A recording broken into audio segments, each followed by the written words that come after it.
Hey everybody, and thanks for watching Woodcrest Bonsai. Today I'm going to work on my bald cypress forest planting. So the history of this tree was last January I planted hundreds of seeds in here, thinking that when they germinated I would then begin to selectively remove some and leave what was left for the growth, for the forest. Well, it turns out that I had incredibly poor germination. And what was really weird was that they all germinated around the perimeter. Nothing germinated on the inside of the pot.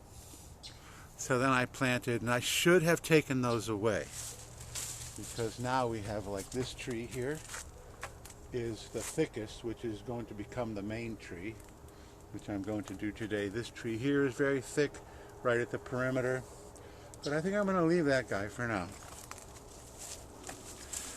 So I had to replant, and all the trees that you see here now, the second generation, came up from those seed. Now I had a little bit of excavation occurring. Not sure if you can really see it, but there's a spot right here that's empty, and then there's another spot in here that's empty, and that's because the squirrels helped me with the design. When these guys were about 2 inches high, the squirrels came in and dug them up. So at first I was mad, but now it's like, well, you need some empty space, right? So, and there's nothing I'm going to do about the squirrels, that is for sure. So really, I'm not going to do a lot on this tree, on this planting right now. I want the main tree, which is out here, it's the thickest. I want it about a third of the way from the edge of the pot. This pot is exactly 30 inches. So a third of the way is about 10 inches. So 10 inches and 20 inches. Except there are a bunch of seedlings right there that are blocking that. So because the squirrels made this one little space, I'm going to attempt to remove a group about like this and just cut them out of there. Because if you notice, if we go like this, this whole thing is just one giant root ball now. The whole thing is just coming up as one mass. And that's no matter where you pull it, they've all grown as one mass. And look how healthy the roots are, even though the trees are basically dormant. So that's what I'm going to do. I'm going to take this group right here and try to move them into the empty space that the squirrels made, and then take this one and put it into the empty space that I just created. And I've got a little bit heavier scissors here than my typical ones. So that's what we're going to do. It's kind of like cutting a lasagna. Go in there and try to just cut out all the roots I can, all the way around.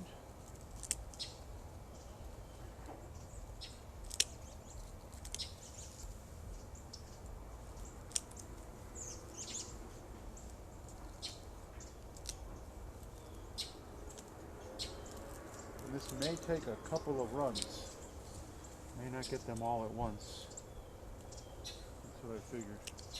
Have to go in again and do it again.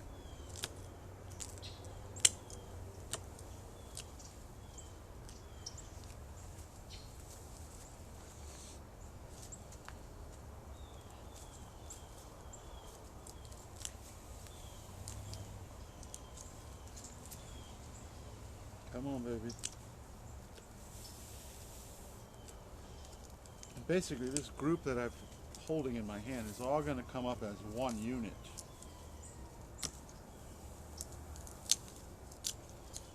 And you must root prune, or at least I must root prune my bald cypress in the dead of winter. So here it is, the 10th of January, and we've had some really nice cold snaps. Nice if you grow temperate trees, scary if you grow tropical trees, but we did not get any freezing, at least not so far. And the longer the time goes, the less prone things are to freezing. I will get them out of here.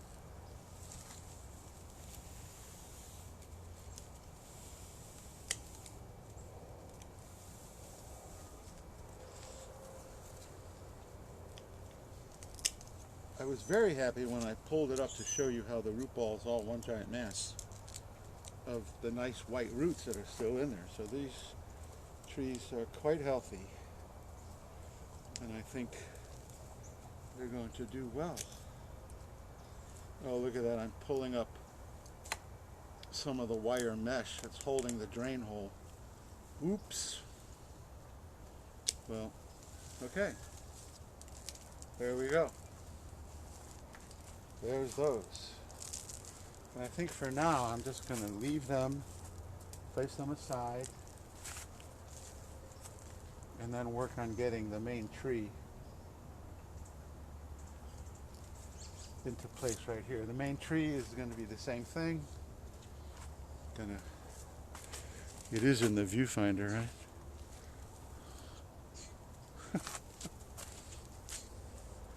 How everything just germinated on the perimeter the first time is beyond me. Oh my, this guy's got a huge circling root. So I guess he needs to come off.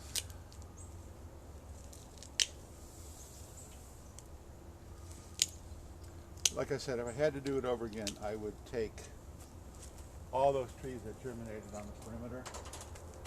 So what do we got here? Actually, the roots are not that bad. I definitely whacked them pretty hard. And I think I'm going to whack this right angle off completely. Where are we? Right like that. Okay, and then we're going to put in the middle, like that.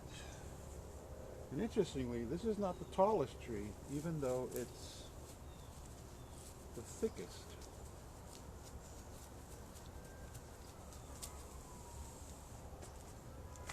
Okay, that looks pretty good. I'm pretty happy with that.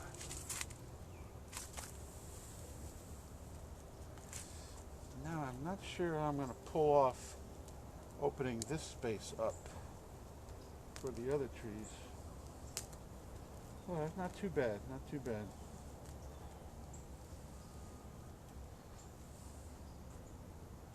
I don't know which is worse, squirrels or raccoons.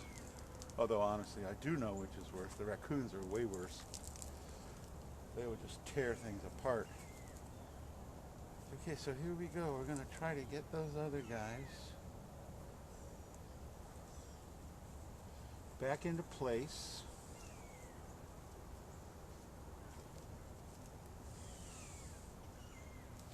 And this grouping has a lot of randomness as far as the distance between trees. I've got a couple of interesting little weeds that I'm going to pull. I say weeds in quotes because I'll show you. This is actually a laurel oak seedling, and this one is a Suriname cherry. I don't know if I'm going to keep either of them, because I've got plenty of both. So there we go. That's not bad.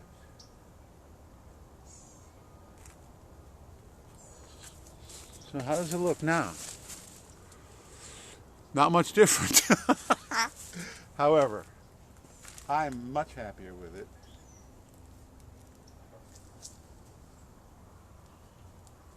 And what I'm trying to depict here is what they call a cypress dome. Cypress domes grow in low-lying areas out in what is called pine flatwoods. A huge part of Florida is very flat, and historically it was predominated by slash pines as the main tree and palmetto bushes underneath. Both are resistant to fire, so fire maintained that ecology for many, many years. But there are low-lying areas within the pine flatwoods that are just 2, 3, 4 feet lower than the surrounding ground. And that's where the cypress domes grow. So you'll see historically large tracts of pine and palmetto, and then there'll be a cypress dome. And the cypress domes can have hundreds of trees. And they're characterized by having the largest, tallest trees in the middle, and then the trees get smaller and smaller and smaller. So that's what I'm trying to do here. Now these guys are still dormant, although if we pick up the tripod, still a whole bunch of green leaves. And all my bald cypress are still like that. Mainly because it's been cold, but it didn't really get crazy cold. So let me see if I can put the tripod back down into a spot where we can still see. Okay. There's another couple interesting little things going on with this thing, and that is a number of trees here are all leaning in this way and then coming back up. And that was from Hurricane Milton. Hurricane Milton came this way and pushed all these trees over. And once again, you see it's just one gigantic root ball. But look at how healthy the roots are there. That is just so nice. I'm so glad to see that. So I'm not quite sure what I want to do with these that are leaning right now. I don't think it's all that important. So now the next phase of working on this tree is to cut everything way back. I don't want to cut everything back now because cutting back will stimulate new growth and we might get more cold. So what I want to do is I want to see new buds sprouting. And then I'm going to cut it back fairly heavily, something like in here. And it'll be smaller here and then get taller and taller until we hit the main tree, and then it'll go back down. And from the middle to the front it'll do the same, and from the middle to the back. So the tallest tree will be the thickest one that I just put in, and then everything else will get smaller and smaller as it reaches the edge. I'm not going to worry about the thick trunk trees that were the first ones that germinated along the perimeter, because I think that adds a little bit of naturalness. There's also something called forced perspective, so you have a big tree in front and little tiny trees in the back, and it creates more depth. And once I do the cut, then I can decide what I want to do with, if I want some of these trees to be a little more upright. There is, especially on this side here, there's a lack of soil, so I'm also going to add soil all the way across. There's a tiny little bit of weeds, which is not that big of a deal, but there's also a whole bunch of the cypress leaves, and I may leave them just to sort of compost in. So that's it for today. I wanted to do that while the trees are still dormant, get that main tree in position, and move those other guys out of its way and put it into the hole that the squirrels made. Now the hole that the squirrels made on the other side is just going to stay. You know, I'm always remembering Bob Ross, who was the painter on public television. And one of his main tenets was you have to have dark in order to have light. And so in bonsai, you have to have space in order to have depth. This is why we talk about space between the branches on a regular bonsai. You want to create that space between the branches, like John Naka says, so the birds can fly through. And that is what creates your vision of a tree. So now it's just a matter of, I am going to water, especially the guys that just got root pruned. I'm going to water the whole thing. Cypress is a swamp plant. It's one of the few trees that can actually live submerged in water for basically its entire existence. So they need a lot of water. This is a total 100% organic landscape mix, the same mix that I just used on yesterday's video to do the juniper. And I will do that again. I'm just going to top dress it. And when they begin to sprout out is probably within a couple of weeks, is my guess. Because I think the cold that we had 2 nights ago, where we got down to 37, which was the coldest of the season, that's probably it for cold. So now, as it warms up, they will begin to sprout out and then cut them way back. And another interesting part about this is these guys are, some of them are 3 feet high, the tallest ones. And I did nothing. Once I planted them, I did nothing except water and a little fertilizer. So they grew almost 3 feet high just in 1 year. But now when I do the pruning, as the new growth emerges, I will begin to manipulate the new growth, because I don't want these outside ones as tall as they are. You want that dome kind of look. And so that would be subsequent videos. I will probably be very busy trimming this guy as it does sprout after I've cut it back, because there's a whole bunch of trees in here to manipulate that growth. But I'll try to make them look more mature. Obviously these just look like seedlings, because of course they are. So thank you so much for watching. If you like this video, please give me a thumbs up, subscribe, and hit the notification bell, and you can watch the progress of this guy. And I think in another year it could be really cool. And leave a comment if you'd like. Bald cypress make fantastic bonsai. Many times they're collected out of the wild with massive trunks, but I don't have the space or the energy to lift those things and move them around. So I really hope that this grove planting, this forest depicting a cypress dome, creates a really cool image in the next year or two. So thank you so much for watching. Please like, subscribe, hit the notification bell, leave a comment if you'd like, and I will see you in the next video.